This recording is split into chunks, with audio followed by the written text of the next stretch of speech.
200 దినార్లు fine, 3 నెలల jail శిక్ష.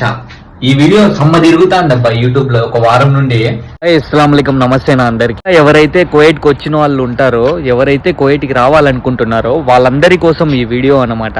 వినండి. ఇలా సూనఖామా ఉండి బయట డ్రైవింగ్ చేసుకొని సొంతంగా కారు ఉంటే, ఆ కారుకి ఏమన్నా దత్తర్ లేకపోయినా కూడా, అదే విధంగా లైసెన్స్ లేకపోయినా కూడా, బండి పేపర్స్ లేకపోయినా కూడా, ఏం లేకపోయినా కూడా, ఆ ఏమన్నా యాక్సిడెంట్ చేసినా ఏం చేసినా కూడా ఫైన్ పడేది ఆ బండి ఓనర్ ఎవరైతే ఉంటారో వాళ్ళకి మాత్రమే ఫైన్ పడుతుంది అనమాట.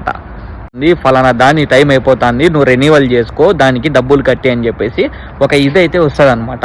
ఇప్పుడు మనకి ఇండియాలో ఆధార్ కార్డు ఎలాగో ఇక్కడ వచ్చేసి మనకి పతాకా అలాగనమాట.